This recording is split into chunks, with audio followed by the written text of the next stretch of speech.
Hello. Today we are going to speak on floods. Anything that has to do with water is very important.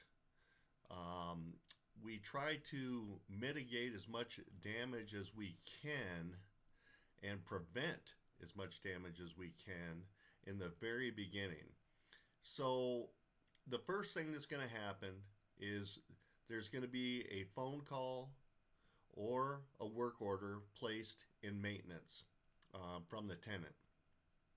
They're going to say that there was a flood or there's some kind of water that's leaking in their property.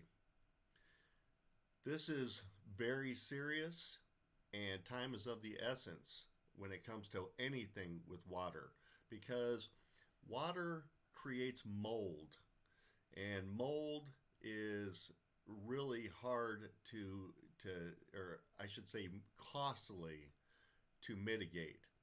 So the first and foremost thing that we want to do is have and know where the instructions are of where the main water shutoff valve is. Now that should be done when we take on a property. And then we want to keep notes in Buildium of where that property's water shutoff valve is so we can let the tenant know where to go to stop that flooding. Now, the next thing is we have to get somebody out there immediately, no matter what. The maintenance department is told to make sure to get that figured out that day, so we can get the flooding stopped and then mitigate it and dried as soon as possible. Now, it doesn't matter whose fault it is.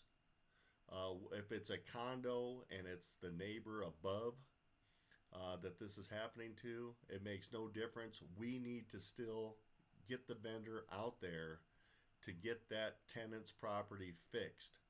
Now, the tenant is not going to be happy about anything at this point, because first of all, a lot of their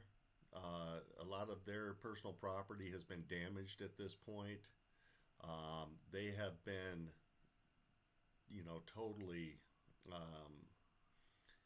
put into a bad situation, and it's generally not their fault.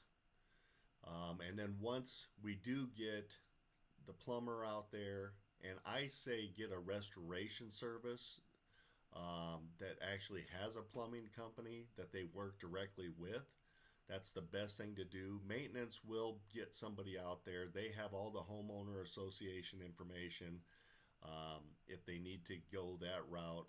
We need to find out the source of where the flood came from. So if it came from a neighbor, well, then we need to find out who that neighbor is, what their contact information is, and get their insurance information. That's very important.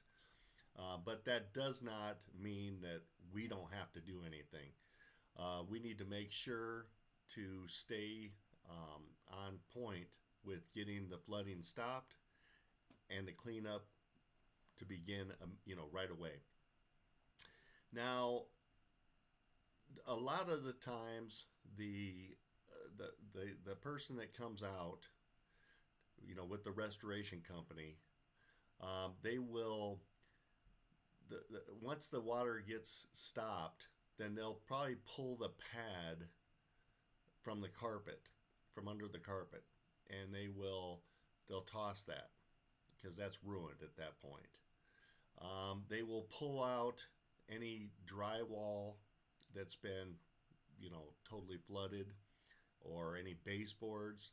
They'll pull that all out, pretty much demo that, and then start putting down blowers to start drying it. Now, those blowers are going to be, and heaters are going to be noisy.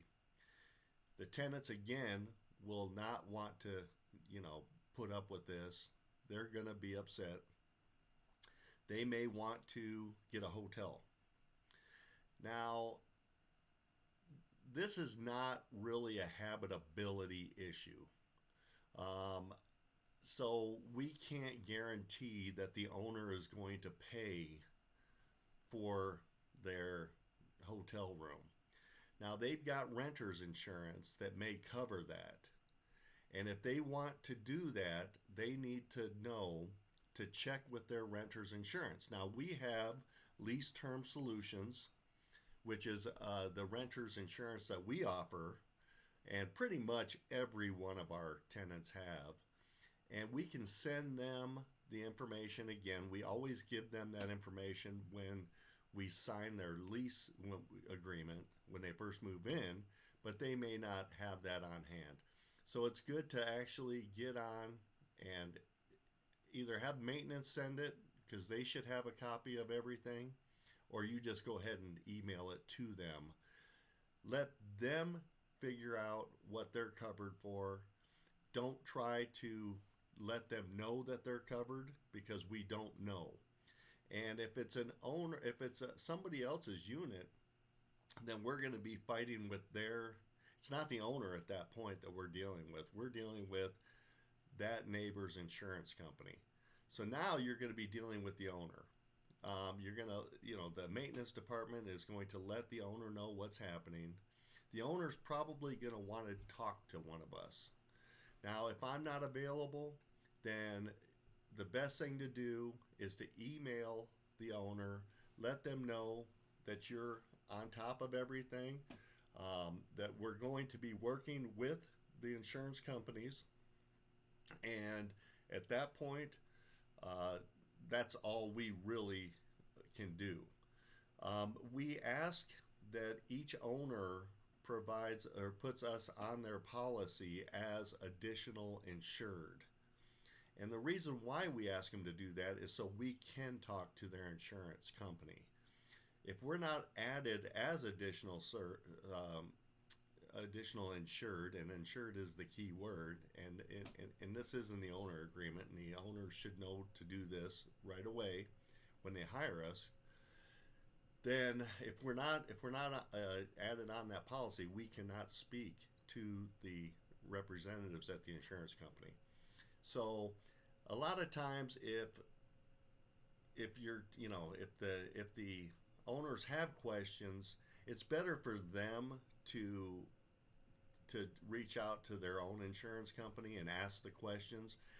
I don't want to get wrapped up in acting like we're experts in insurance companies, and every insurance company is different. A lot of these different issues, we don't know who is going to be responsible for, but we just are there to collect the information, get the problem solved as fast as possible, and go from there. I'm probably going to have another video about how we deal with insurance issues, but this is how we deal with any type of flooding. All right, I hope that helps, and have a great day.